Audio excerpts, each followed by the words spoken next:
And welcome, little bits, Honeybee's YouTube channel. I'm the Skinny Bee Man. Today we're going to talk about grafting queen cells. I get a lot of people wanting me to do a video on grafting. It's one of those things you can go through the steps on video, but it's a hands-on thing. I have yet to find a camera that you can see the size of larvae that I'm grafting without blowing them up. And when you blow them up, you can't tell what size they are. So that's why I hesitate about doing a grafting video. And I was grafting today and found a frame that was a really good frame, so I shot the first half of this video, the last part of this video first. So I hope I can get it all put together and make sense to people. If I had you right here, I can about teach anybody to graft in 30 minutes and they'll do just fine. But I'll go through the basics here and then I'll show you the actual procedure on the graft later in the video. The main thing on grafting is the starter hive. They've got to have lots and lots of nurse bees in there, and if you think you got enough, add more. I've got videos on it. It's in the playlist Grafting Queens, and I'll link that at the end of the video to where you can click on that and show all the other things about building a starter, how to build it, how to do it right. Grafting bar, I make my own. There's 26 on the bar. I graft a single bar. It works the best for me. It'll be in the same link. Grafting Queen shows you how to make the grafting bar.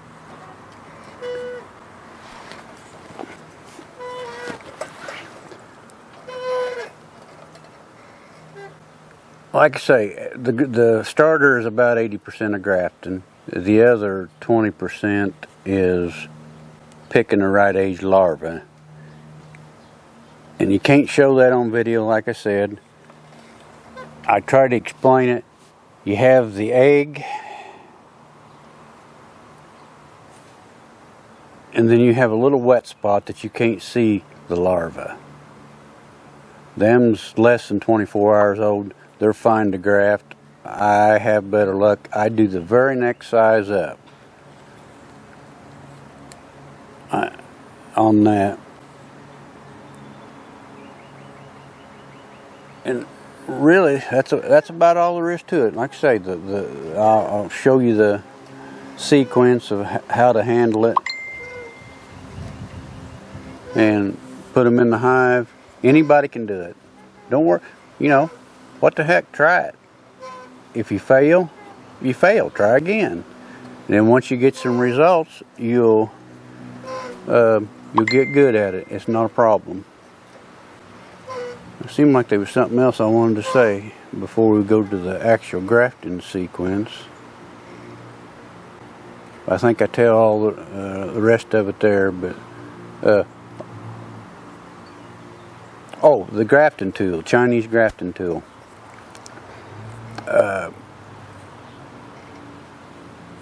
Kent Williams taught me many years ago, and he said he's tried every grafting tool in the world, and the Chinese is the best. So that's the only thing I've used. Have no problem. It works well. I have a video in the grafting section. It'll be linked at the end of the video to show you how to modify the Chinese grafting tool, so that they work really well.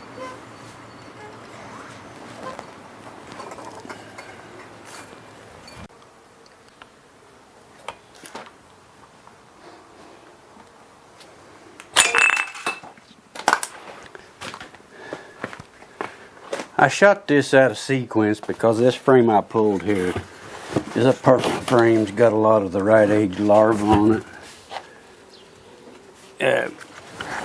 hopefully I got it pieced together where we talked about all the preliminaries on grafting. This here I'm just going to show you the actual grafting technique. Of course, we've already talked about working the Chinese grafting tool over them, one cell LED. But the stroke of it, people want to get in there and see that larva. I see the larva right there. Just reach in there, just like throwing a dart.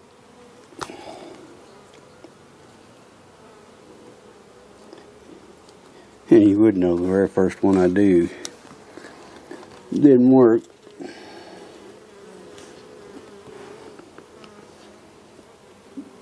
You don't need to see the larva. You just go in behind it, his back, because they're in a comma shape.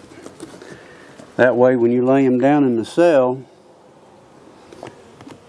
they're all, he's facing the same way, because they got gills on both sides that they breathe, and they can breathe from either side, but they can't shut them off quick enough. And if you roll him over and put the other side down in the royal jelly, he'll drown.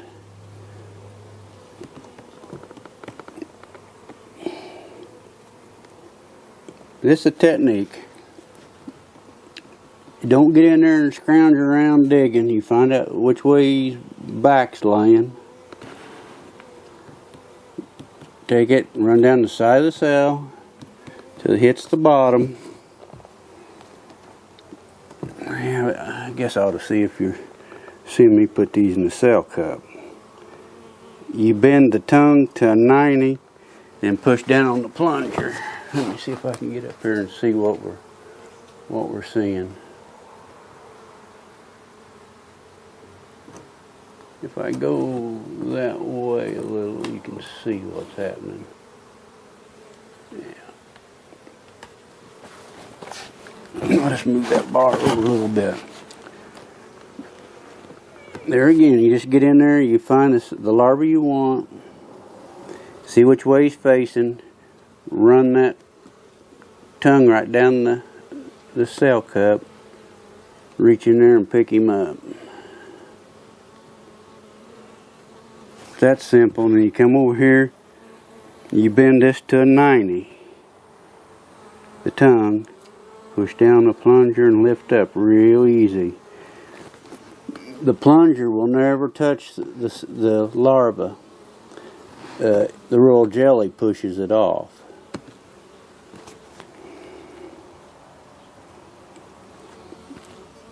This is actually the second bar that I pulled out of here.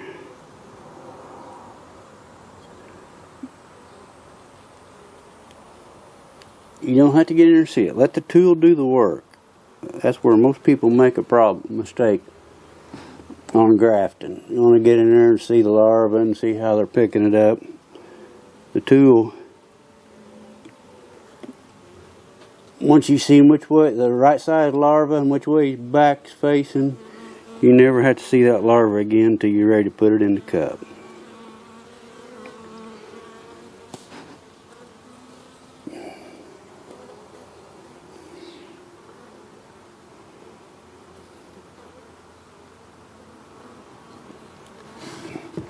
Now, if you're a little slower,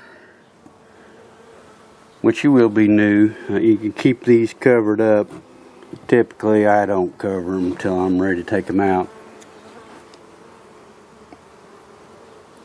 When you pull the frame out of the hive that you're going to graft, you need to keep the sun off of them. And once you got them in these cell cups, you need to keep the sun off of it. The UV rays are really hard on larvae.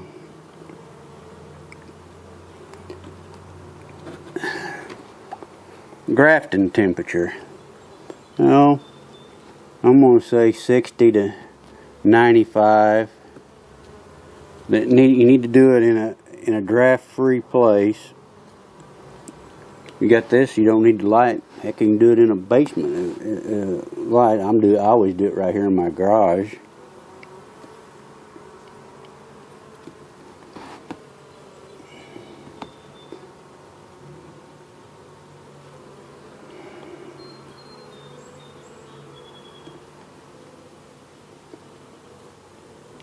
Like I say, nothing to it.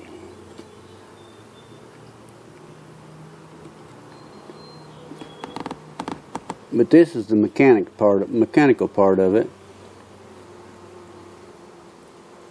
Every once in a while you get one that won't pick up, but not very often.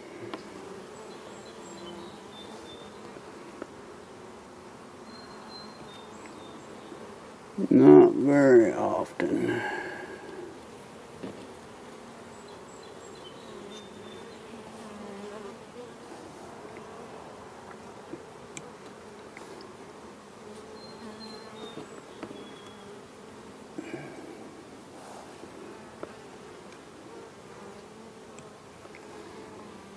As you notice, I do that in the garage. I don't even shake the bees off my frame. I had that one and hit the side of the cell, knocked him off on the side of the cell.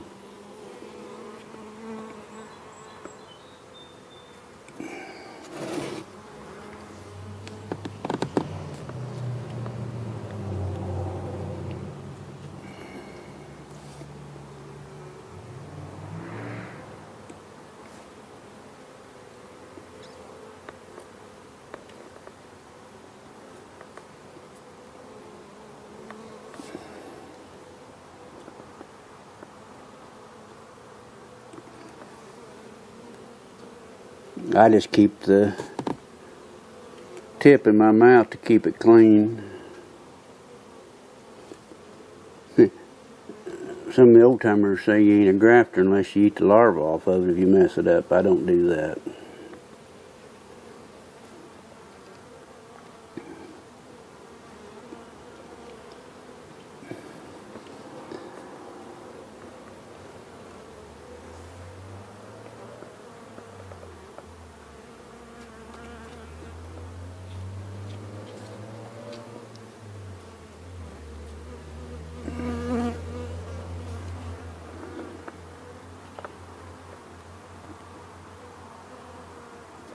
Well, hopefully when I shoot the front part of this video, it'll all make sense.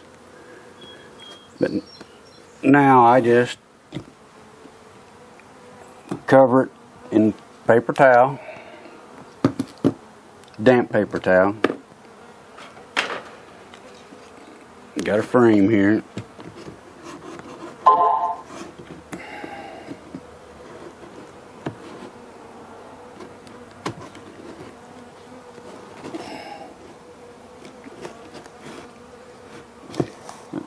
Mainly the paper towels to keep the wind off of them, the sun off of them, and if it's a windy day, keep the wind off of them.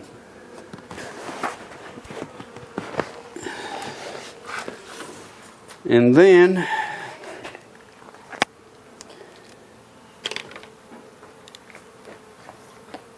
I always cut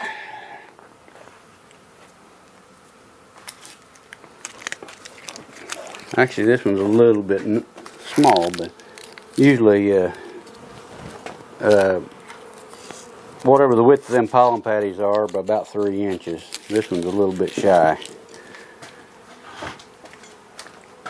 Hold on, we're going to go for a ride and put these in.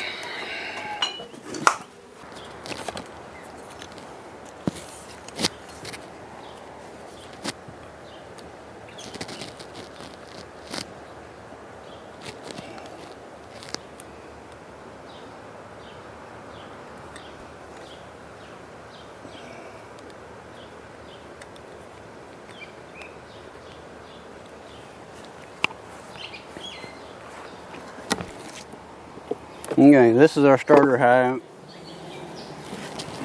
See the bees hanging all over that? We've already talked about the starter hive at the beginning.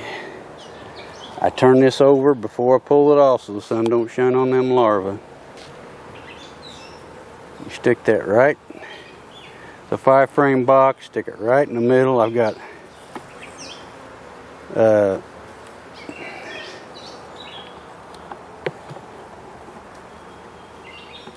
brood on both sides of this frame. I set that pollen patty on there, and basically that's all there is to it. They'll eat this pollen patty in less than 6 days. They'll have these capped in 6 days, and they'll that pollen patty be all gone. If you pull open that hive and the pollen patty's still all left, you probably didn't get very many grafts. Hopefully when you see the beginning of this dubbed in, that it all makes sense. And if you like the videos, hit the subscribe button, the bell next to it, and get notified when I put more. Feel free to share my videos, and you guys have a great day.